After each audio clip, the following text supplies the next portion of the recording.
हम अपने भारतवासियों को अगर हम परम सुखी करना चाहते हैं तो केवल वस्तु और व्यवस्था से नहीं कर सकते।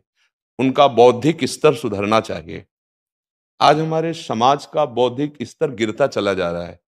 बहुत चिंता का विषय है। हम सुविधाएं दे देंगे, हम विविध प्रकार की भोग सामग्रियां दे देंगे, लेकिन उनके हृदय की जो मलिनता है, जो हिंसात्मक वृत्ति है, जो अपवित्र बुद्धि है, ये जब तक ठीक नहीं होगी तब तक हमारा देश धार्मिक देश है। हमारे यहाँ धर्म की प्रधानता है। तो इसी बात को बार बार हम सबसे निवेदन करते हैं कि ये जो हमारी नई पीढ़ी है, इसी से हमारे राष्ट्र की रक्षा करने वाले प्रकट होते हैं। जो विद्यार्थी जन है, उन्हीं में कोई एमएलए बनता है, उन्हीं में कोई सांसद बनता है, उन्हीं में कोई मुख्यमंत्री बनता है, उन्हीं में कोई राष्ट्रपति या प्रधानमंत्री उन्हीं में अपने लोग भी सब थे। अब हमारी शिक्षा केवल आधुनिकता का स्वरूप लेती जाए और व्यभिचार प्रवृत्ति, व्यसन प्रवृत्ति, हिंसा प्रवृत्ति, ये नई पीढ़ी में देखकर बहुत असंतोष हृदय में होता है।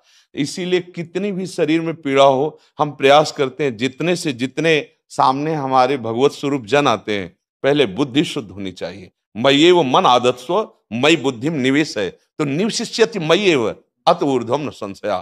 तू मेरे में ही निवास करेगा, अर्थात भगवदानंद में। अविनाशी जीव कभी भोग विलास में तृप्त हो ही नहीं सकता। हम अगर अपने राष्ट्र की विशेष सेवा, तो हमारे धर्म का परिचय, जैसे आप जन करते हैं, धर्म का हमारा क्या स्वरूप है, हमारे जीवन का लक्ष्य क्या है। हमें जितना राम जी प्रिय हैं, कृष्ण जी प्रिय हैं, उतने ही भारत देश हमारे लिए प्रिय है। जैसे राम भक्त, कृष्ण भक्त, वैसे हमारे भारत देश का हर जन जन हमारा आदरणीय और पूजनीय। पर अब जो मानसिकताएं बन रही हैं, वो हमारे धर्म और हमारे देश के लिए लाभदायक नहीं होंगे। व्यसन का इतना बढ़ता स्वरूप, व्यभिचार का इतना बढ़ता स्वरूप, हिंसा का इतना बढ़ता स्वरूप, ये बहुत ही विपत्तिजनक है। अगर ये बढ़ता रहा तो हम विविध प्रकार की सुख सुविधाएं देने पर भी अपने देशवासियों को सुखी नहीं कर पाएंगे, क्योंकि सुख का स्वरूप विचार से होता है। सुख और दुख की स्थिति सत्य नहीं है, आगमा पाइनो अनित्यास, लेकिन हमारा विचार, और विचार हमारा गंदा हो रहा है। बस हमारा उद्देश्य यही है कि हमारे देशवासियों का विचार शुद्ध होना चाहिए। अगर विचार शुद्ध है तो राष्ट्र प्रियता, जन सेवा, समाज सेवा, ये सब स्वाभाविक होने लगेगा। और विचार अशुद्ध है तो सुविधाएं बहुत हैं, उनका दुरुपयोग हो रहा है। तो बस आप सबसे बड़े बड़े जो उपदेष्टा जन हैं, जो बड़े बड़े धर्म की रक्षा के लिए भगवान ने जिनको भेजा है, उन सबसे यही प्रार्थना है कि सब व्यवस्था करते हुए हमारे देशवासियों की बुद्धि अध्यात्म को समझे। बिना अध्यात्म को समझे दुख सुख की समानता बिना किए परम सुख का अनुभव हो ही नहीं सकता। इस मायाकृत भोग पदार्थों को भगवान ने दुख योनया कहा है। मानो एक बोर्ड लगा दिया, दुखालयम अशाश्वतम। और हम सब यही चाहते हैं कि लौकिक भोगों को भोगने से ही हमारा राष्ट्र सुखी हो जाएगा या हम सुखी हो जाएंगे। नहीं, लौकिक भोगों को पूजन सामग्री बना करके और साध्य सच्चिदानंद प्रभु को रखा जाए तो आनंद की उमंगन हो जाएगी। बहुत सुंदर मानव जीवन का स्वरूप है, जिसे देव दुर्लभ कहा गया। दुर्लभो मानुषो देहो, लेकिन क्या दुर्लभता शब्द स्पर्श रूप रस गंध इन्हीं विषय के भोगने की या इन्हीं सुविधाओं के लिए दुर्लभ कहा गया? दुर्लभ है किसी सच्चिदानंद सुख के लिए। और उस सुख को तो हम भूले हुए, एकदम बहते हुए शब्द स्पर्श रूप रस गंध के प्रवाह में चले जा रहे हैं और इसी को सौभाग्य समझ रहे हैं कि हमें सुख प्राप्त हो रहा है। नहीं, हम सबसे प्रार्थना करते हैं कि आप अपने धर्म को समझिए। आप अपने स्व को जहां जहां स्थापित करते चले जा रहे हैं, आप उसे गंदा करते चले जा रहे हैं। मदिरा में, हिंसा में, द्यूत कीड़ा में, व्यभिचार में, इसे दोष नहीं समझा जा रहा आज। और हमारे शास्त्र और हमारा धर्म इसको निषेध करता है। कलयुग की स्थिति बताई गई है। छोटे छोटे बच्चे व्यसन करने में लग गए।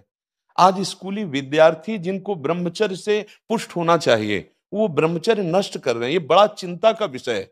हमारे देश के लिए जो जवान चाहिए, हमारे देश के लिए जो भक्ति चाहिए, उसमें बुद्धि और शरीर बल दोनों होना चाहिए। शरीर बल क्षीण हो रहा है क्योंकि व्यभिचार प्रवृत्ति में बहुत कमजोर अवस्था में, जैसे गेहूं की फसल है और गलेथ में काट ली जाए तो ना दाना मिलेगा ना सही भूस मिलेगा।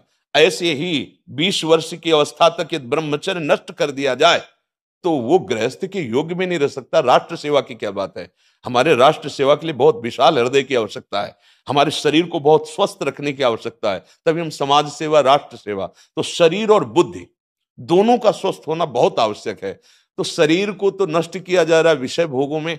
लोग समझने लगे हैं कि मांस खाने से हमारा स्वास्थ्य अच्छा रहेगा, हम बलवान बनेंगे। अध्यात्म बल नहीं तो तेरे शरीर की चर्बी बढ़ा ले, लेकिन तू न काम पर विजय प्राप्त कर सकता, न क्रोध पर, न लोभ पर, न मोह पर, न हिंसा पर। फिर क्या जीवन। तो इसीलिए हमारा बार बार हृदय में सबसे प्रार्थना है, जिस संत भगवान भी आते हैं, कि देखो इस समय आवश्यकता विचार शुद्ध करने की है, आहार शुद्ध करने की है, आचरण शुद्ध करने की है। हमारे देश ने चरित्र की पूजा की है। रावण किसी बात में कम नहीं था। आज भी कोई शिव अगर अभिषेक होता है तो तांडव स्तोत्र उसी का गाया जाता है। जटाटवी गलत ज्वल प्रवाह पावित स्थले। ऐसा विद्वान और ऐसा बलवान जो 20 बार जैसे झूला आराध्य देव को झुलाया जाए, ऐसे महादेव सहित पार्वती को बाजुओं पे झुलाया, वो महाबली चरित्रहीन हो गया तो अपने देशवासियों ने राक्षस कह दिया उसको।